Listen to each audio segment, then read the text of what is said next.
and welcome to the Homemade Podcast Sports. This is your host, J Pops.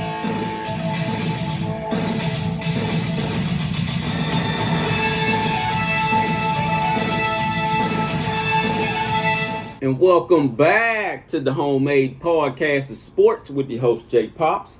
Guys, today's date is Monday, May 17th, 2021. I'm in the great city of Houston, Texas, people. It is going to be a rainy week out here. The clouds aren't too cloudy, but it's still going to be a very, very rainy week this week, man. And I hate it. But hey, man, rain is always good, you know, for the grass and the gardens and things of that nature. But anywho, guys, on this latest edition of the Homemade Podcast of Sports, I'll be getting into the post-spring top 25 rankings. This is the post-spring top 25 rankings. I know I talked a little bit about this on one of the last episodes, but it's time for us to kind of go into this post top 25 rankings, man. So hold on 1 minute here. Let me get this up. Also, wide receiver Shadrick Banks. Yeah, for all of you guys out there that could give a cahoots about where that young man went to. I understand that it's a lot of guys out there that's going to come on here. Well, before you guys say it, I'm going to say what I'm going to say anyways. Wide receiver Shadrick Banks, who entered the transfer portal from Texas A&M, he has landed at TCU to meet up with an old teammate of his, which was the running back, Zach Evans, that took everybody on the recruiting frenzy. But he's going to play for Gary Patterson now. Good luck to the young man. He can probably help that offense out because that offense was pretty bad last year for TCU, so he can probably go over there and do some things, all right? But understand this, man. I want you guys to continue to understand this. As long as Jimbo Fisher continues to recruit top level athletes, you guys have to get used to this transfer portal. It will be guys trying to leave left and right because they feel like they can't get a chance to get on the field. Primarily wide receivers, because he's going to not only go out for the top level talents, but he's going to go out for a bunch of them. All right, so either these guys are going to wait in line to be the next man up, or either they're going to transfer out and just go somewhere else. All right, that's called top level talent competition. I'm sorry, that's just how it is. So let me go. No, wire's not in here. Where is it at? Also, Paul Firebomb explained why Jimbo Fisher is a safer bet than Steve Sarkisian. Whenever you guys get a chance, go and look that up also. Go in here and look at this. Where's that at, man? I just seen it in here.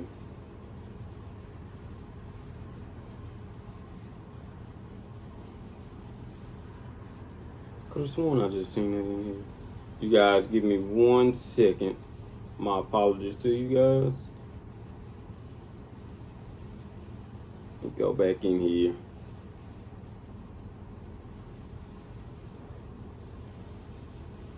There we go. Come on.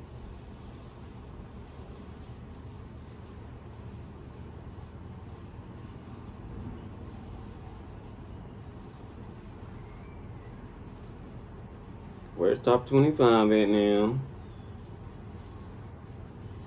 You just had that thing.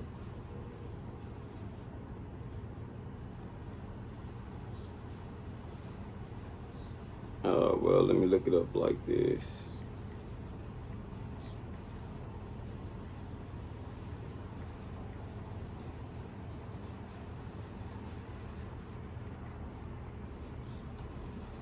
My apologies, guys. My apologies.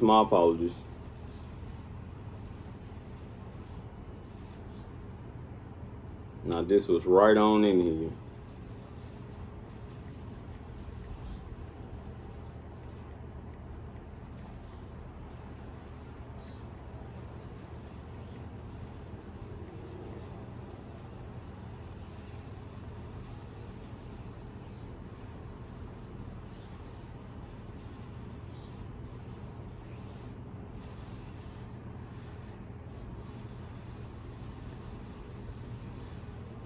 All right, guys. So let's start naming these guys. So this here. So I'm sorry.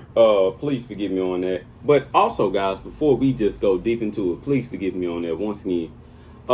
This here. This is my wife's collection. These are eyelashes that I'm showing you. The name of it. Let me get it on in there so you guys can see it. It's Dopeness Styles, people. Yes, my wife does have a product line of eyelashes, and if you guys want some, please go on the Instagram page where she also has the website and everything. My wife is in love with making this product, and she also makes candles as well, man. So please, please, please, if you guys want this, please go on the Instagram page, which is Dopeness Styles, and put in your order for it.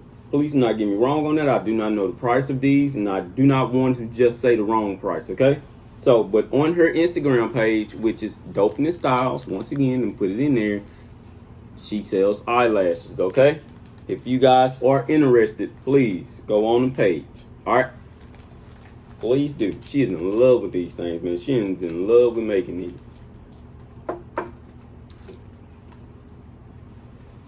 All right, guys. So let's talk about it. So we're going to start from 25 all the way up to number 21. And this is not a long episode, but we are going to break this down the right way. All right, so number 25, Oklahoma State. The Cowboys and Coach Mike Gundy snagged the final spot. Oklahoma State finished 24th in the pre-spring edition of the poll, getting past the Raging Cajuns for that spot heading into the summer. Oklahoma State went 8-3 last season, finishing with a Cheez-It Bowl victory over Miami. I know one of them I was looking at something else. Oh, here it goes. So they have Louisiana Raging Cajuns. T-Sip fans, if you're listening. Oh, and of course, for the guys out there that loves to say, oh man, those rankings don't mean anything, I can hear you guys right now. Well, before you guys continue to blab off about, oh man, the rankings don't mean nothing right now. Wow, I'm going to tell you that the rankings do mean something. The ranking means a lot. It means a shot at the playoffs, and that is what everybody's ultimately playing for. Also, the rankings has something to do with your recruiting as well. You don't think these recruits look at that? Yes, of course. Now they love the school. You know, they might love the atmosphere, but where's your actual ranking? You know, and if you're not ranked, are you close to getting there? Because if that recruit comes there, can we get closer to getting to where we want to be? Prime example, Texas A&M. They weren't ranked when Jimbo Fisher got here. Jimbo Fisher continued to build that recruiting. Jimbo Fisher sold everything that he could sell to these kids and let them visualize where they could be. Now you see it, as I'm about to explain when we get off in here. Also, man, when Jimbo Fisher them after that first season, they ranked A&M so high, what was crazy, they ranked them at like number 12, man. We were like number 12 team after its first year. They ranked us. And of course we had a 8-5 season due to injuries and a lot of freshmen starts, stuff like that, man. But that did not hinder these recruits at what they seen in the future. Those recruits still committed and believed in something that Jimbo Fisher and his staff told them. So, man, you guys have to understand what all goes into ranking. Once again, I'm going to hear all them rankings don't mean nothing. Okay, that's how you guys feel.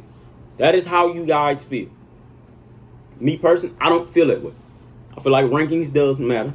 So I'm going to go through the rankings once again. For the guys that want to hear the rankings, welcome. Number 24, Louisiana. Are the Raging Cajuns about to take the next step under Billy Napier? With Coastal Carolina watching the nation's attention last season, and with the likes of Arkansas State and Appalachian State now respected in national circles, an undefeated season in 2021 will carry more weight than ever, he writes. Once again, number 24, Louisiana. Number 23 is Washington. For whatever reason, I don't know what it is with Washington. I kind of like where Washington sits. I think they're better than USC. I think they're way better than USC. But I kind of like where Washington sits right here. They had a COVID-19 season last year, but they were actually in the Pac-12 championship game. But due to COVID, Oregon had to take that spot. So, hey, Duck fans, no, I'm not trying to shoot no shots at you, but it is what it is. Number 23 is Washington. In the first year of Jimmy Lake's tenure, Washington would have gone to the Pac-12 title game if not for COVID-19 issues within the program come December. Finishing with a 3-1 record, the Huskies look forward to a full 2021 season after recently completing spring camp. Also, for the guys that did not know, Washington also runs a pro-style offense. For the naysayers out there that says pro-style doesn't work anymore, well, Washington also runs a pro-style offense, and look where it led them last year. Keep going. Number 22, Coastal Carolina. The Chanticleers were another of the biggest breakout stories in 2020's college football season. That's true. They have them ranked at number 22. Number 21, Arizona State. The Sun Devils were just 2-2 in a severally shortened season due to COVID-19. 22, and yes, I watched these spring games and I saw Arizona State. Arizona State's going to be on a rampage in the Pac-12. I do not doubt it. Number 20 is Penn State. Have no clue why they have Penn State ranked this high. If anybody disagrees, please let me know. But if you agree with this Penn State ranking, please let me know on that as well. I do not agree with Penn State being at number 20. Losing 5 in a row to begin last season and finishing at 4-5, Penn State eyes a fresh start with the return of a normal football season to Happy Valley. Once again, I do not agree with Penn State being at number 20. This one for sure. But I know they're ranking them based off talent, and they're ranking them based off who the new head coach is. But we're going to talk about it anyway. Number 19 is Texas Longhorns. The Longhorns enter a new era with Steve Sarkisian locked in as head coach following a national title at Alabama as offensive coordinator. After Bijan Robinson went for 443 yards and 6 touchdowns in the final 2 games of last season, how dangerous can he be in a Sarkisian system? That is what we're all waiting on. Nobody knows how Steve Sarkisian is going to perform, but as of right now, I'm not going to say that they're putting the Big 12 title on Texas, but they are expecting Texas to compete with Oklahoma year in and year out as long as Steve Sarkisian is there. So to Big 12 homers, if you guys are listening, yeah, they are expecting Sark to come in there and take over the entire Big 12. Let's keep going here. 18 is Iowa. 17 is Indiana. One of college football's true breakout teams in 2020, Indiana returns quarterback Michael Penix Jr., who tore his ACL, and superstar wide receiver Ty Frogel. That young man and Ty Frogel were so on point last year, and a lot of people like to say that it was because of COVID-19 and et cetera, et cetera. I believe that those guys were just playing, man. They were just playing their hearts out.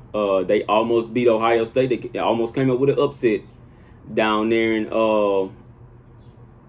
what do you call it? Ohio State stadium down there, the Horseshoe, as some people call it. But they almost came up with an upset down there, man.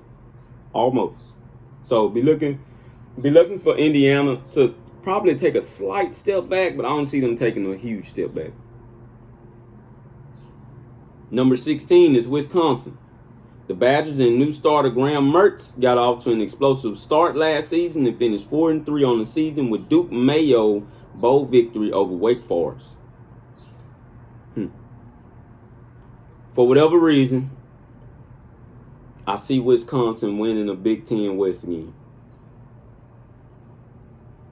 You got to understand, man, Paul Chris has done what no Wisconsin head coach has done ever. That man has I think, top 15 recruiting class coming in.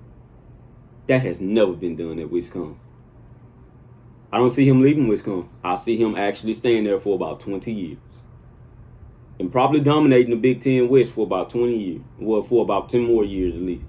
Until Nebraska and Iowa, Kirk Ferentz could have one of those magical seasons. But other than that, man, Big Ten West, I see Wisconsin being a dominant brand for a very long time. They remind me of Georgia in the East. It's nobody over there except Florida with Georgia in the East. So in this instance, there's nobody over there in the Big Ten West but Iowa that's going to compete with them year in and year out for the Big Ten West crown. That is it. That is it, man. I hate it, but that is it.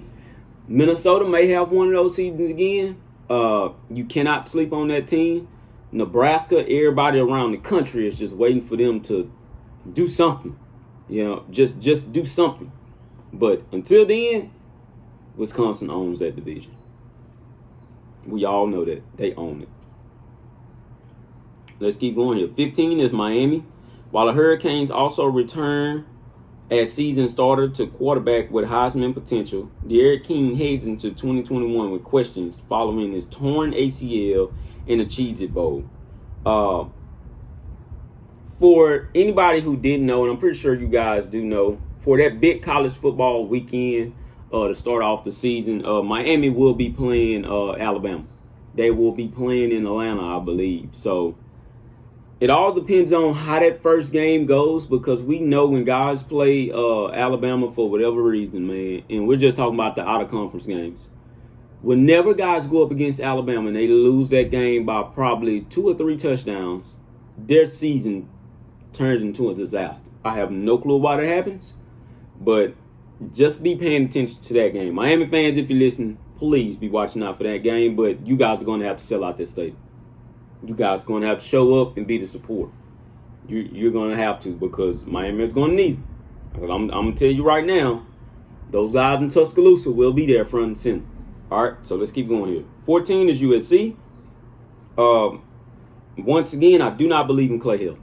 I do not believe in that 14th spot. Now, with this, they should have been number 25, in my honest opinion. USC fans, if you're listening, know that ain't no shot.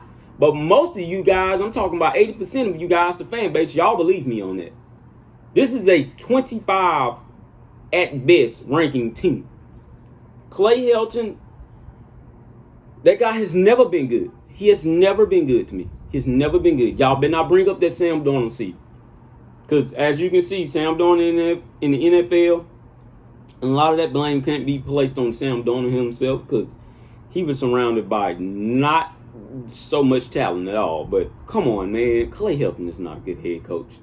I have no clue why he did not leave this season. But anywho, we're going to keep on going here.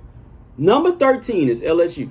Once again, I know they're ranking these guys off that past national championship and off the talent that they have alone. As I look back on it, though, in as much as I do not like LSU, those kids were not the ones to be blamed, man, because that was too much goddamn talent over there for those guys to be that piss poor trash on defense. And I know that because we've been playing them for going on 9 years now. Their defense will be better this year. Like I say, I know for sure their defense is going to be better. Will that scare Texas A&M? No, not in my opinion, because Jimbo Fisher, for whatever reason, he looks at LSU and he prepares for that LSU game. A lot of people may not think that, but Jimbo Fisher prepares for that game. He prepares for Alabama. A lot of people may not think that because of the scoreboard, but he does prepare for that game. Now, it may not work out as much as he would like, but he prepares for those 2 games year in and year out. Anywho, 13 LSU. Coming off one of the greatest seasons, like I told you, coming off one of the greatest seasons in college football history, LSU did not meet expectations in 2020. That led to change in Baton Rouge, including a change at defensive coordinator after just 1 season with Bo Pelini. Coach Ed Orgeron and his team finished strong with wins over Florida and Ole Miss. And the Tigers have plenty of confidence coming out of spring camp. Yeah, I told you. Number 12 is Florida. I believe Florida maybe should have dropped down just a little bit. That's just me because they lost too much. Oh my God, they lost a lot. But number 12 is pretty reasonable. I have them in that like 12 to 15 range. 12 is pretty reasonable. Number 11 is Cincy. I think that's why I want to go to like the new one. I believe it's a new ranking, but this here is they have Cincy like a slight couple of spots up at like the number 7 spot, something like that in the newer one, I believe. But number 11 is Cincinnati. Number 10 is Notre Dame. I've seen that Notre Dame spring game. Notre Dame is not a top 10 team by all means. I'm sorry. Man, and if you guys did not see that game, man, I need you guys to either YouTube it or go on Peacock and watch that. That defense will be top 5 or top 10 at least. I know that for sure. That offense, though, my goodness, it was no quarterback at all that was good. The running backs were decent. Now, they do have some wide receivers, but because of the quarterback play, good God almighty, that quarterback play was awful. Now, of course, it's spring game. A lot of people going to come and bash me on that. But that Notre Dame offense will probably be at number 60 or 61 or something, man. I'm dead serious when I tell you guys this. They have the transfer quarterback, Jack Cohn from Wisconsin. That young man is not good. That young man cannot throw the ball none whatsoever. He has no accuracy, and he doesn't even overthrow his wide receiver. He underthrows them. He underthrows them a lot. But Notre Dame fans, if you're listening, please do not set your hopes high this year. If anything, if you guys are either undefeated or with a 10-1 record, something like that, just know that most of your defense will leave and go to the NFL. Because like I said, you guys will have top 10 defense. That is no doubt about it in my mind. Number 9 is Oregon. I think Oregon is ranked right where they should be. Number 8 is Texas A&M. This is us, guys. We're in here. They ranked us highly. I believe coming into the season, we'll be ranked at probably number 7 or 8. And we will stay there and all the way until the Alabama game. I honestly believe that. Not overlooking any other opponent. Please do not think that. Ole Miss fans, we're not overlooking y'all at all. I just feel like we're a more better structured team. We have head coaches that has been in place for going on the 4th year. The roster's been there. Lane Kiffin, I see what you're doing. I understand that offense. That's fine with me. But if I do not see that defense improve, I do not see them beating Texas A&M. Not saying that they're not going to beat them, period, while Lane Kiffin is there, but I do not see them beating Texas A&M. None whatsoever. In my mind, we will be undefeated going into the Alabama game. A lot of guys have already marked this on their schedule. I'm talking about sports analysts, fans all around the world, fans of other teams. This will be the number 1 game for that week. But also with that week, while we're playing Bama, Texas will be playing OU in the Red River Shootout. Those 2 games by far will be the most watched games in the country for that 1 week alone. And probably be the most watched 2 games in the college football season alone, period. Next to Alabama and LSU, because everybody watches that game. We already know that. But those will be the 2 most watched games, in my opinion, for that college football season alone. That will be a very, very highly anticipated game. Once again, not overlooking any opponents, nor from the A&M side, nor from the Alabama side. Both teams are not overlooking anybody. But I do know that when that game comes, both teams will be undefeated, man. They will be undefeated and Kyle Field will be rocking. That game will be sold out. I already know that. I'm hoping that they go to the black jerseys, and I'm hoping that it's a night game. If it is a night game, I believe we have a shot. We have a huge shot at beating Alabama at night. The last time we played Alabama at night, we lost by a touchdown. I'm going to say that once again. The last time we played Alabama at night, we only played them 1 time at night, people. We lost by a touchdown. And that was with Kellen Mond in his first year, freshman year, and that was when Jalen Hurts was there. Once again, I will say this once again. When we played Alabama at night, we lost by a touchdown that year. I remember that like yesterday. And that was kind of a pretty bad season overall for Texas A&M. But we gave Alabama our best shot, but they still went on. I think they either won a national title or they lost to Clemson that year, I believe.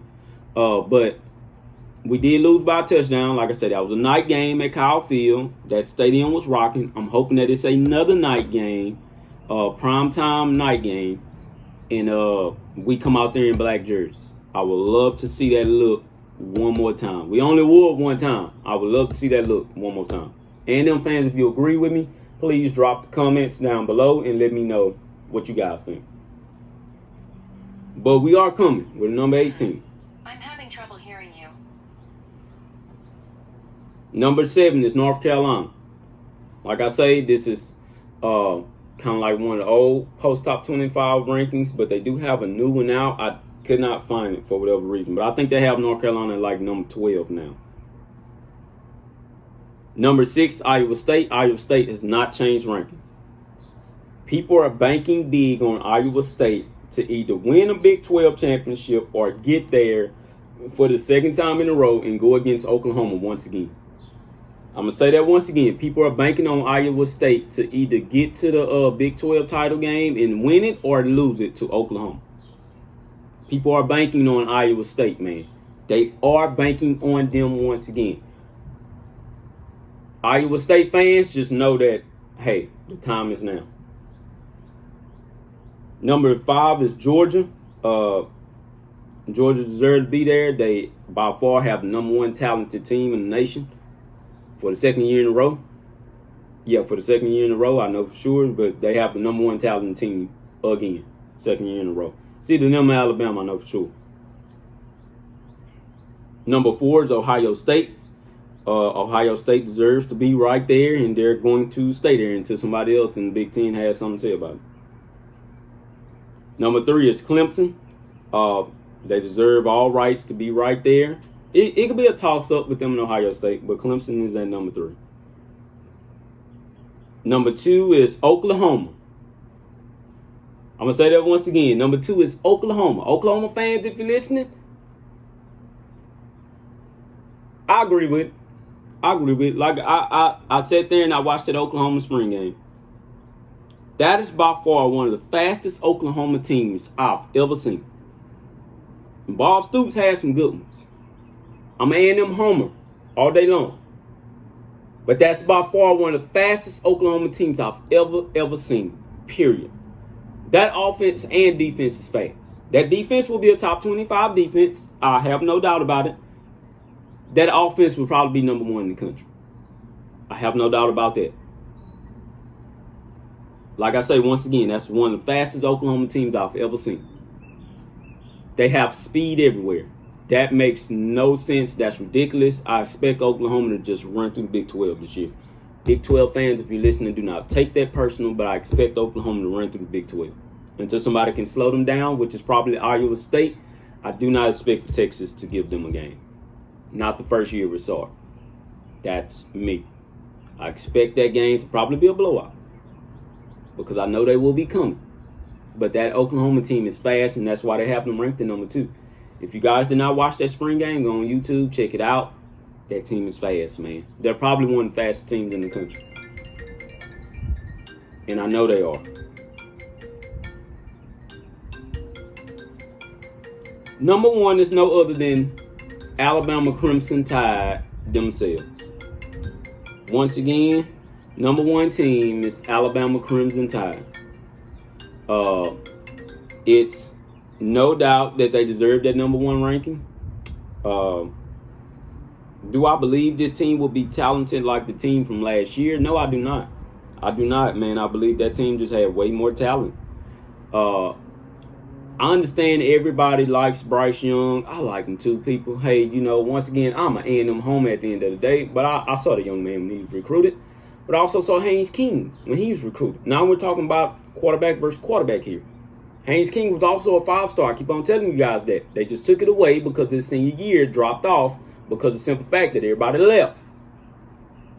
But Haynes King was also a 5-star. Are they comparable to one another? No, they're not. No, they're not. They have totally different skill sets. Can both of them throw with high accuracy? Yes, they can. Is Bryce Young quicker with his release? Yes, he is. I will say that. Does he make quicker decisions? Yeah, probably so. Yeah, I will say that. Now, does Haynes King match up to Bryce Young's ability? Yes, he does. He does. A lot of people ain't going to believe me on that, but yes, he does. He makes quick decisions on his feet. If the line is breaking down, he will take off and run. I'm going to say that once again, he will take off and run. But he will also look down the field. All right, so you guys have to understand that. Also, I do not believe in Bill O'Brien. That's the only reason why I feel the way how I feel. I do not believe in Bill O'Brien. He's not a good offensive head coach. He's not a good offensive coach. I'm sorry for any Alabama fan who may have thought that, but then again, I heard from one Alabama fan, they don't even much believe in Bill O'Brien. They have to see it. I'm telling you guys what I know. That guy is not a good coach by all means. I'm going to say that once again. That guy's not a good coach. It's a reason to why he fell out of the NFL and now he's on the college level again. He's not good. He didn't like Steve Sarkisian where he just left and came back to the college ranks. No, he didn't do that. That guy got fired. All right. So, but anywho, yes, Alabama is talented. I know for the longest run, anybody could just come in there and teach that offense. But with this guy here, he's going to run a very, very complicated offense.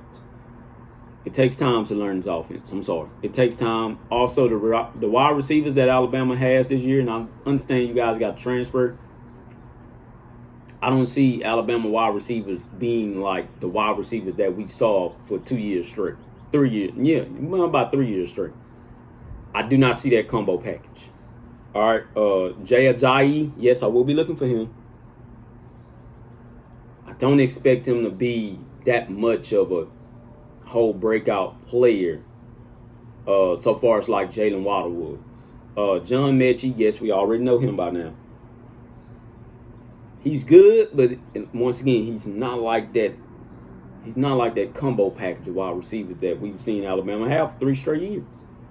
I'm sorry, man. I hate to burst your bubble, but no, they're not. They're not. Don't put that many expectations on them like that. But they will be number one coming into that game. They will not move out of the rankings. You know what I'm saying? You know? So, hey, that's it. That's the top 25 rankings. Please come in and tell me if you guys agree with those rankings or not. And tell me who you guys would have liked to see in the top 25 rankings. That is all I have for you on today. Once again, this is the Homemade Podcast Sports with your host, Jay Pops. #EagleMags. And thank you guys for tuning in to the #Homemade Podcast Sports. Please, guys, subscribe to the YouTube page and also follow me on Twitter @JPops, on Instagram @JPops, and also on Facebook at #Homemade Podcast Sports. Thank you guys once again. #EagleMags.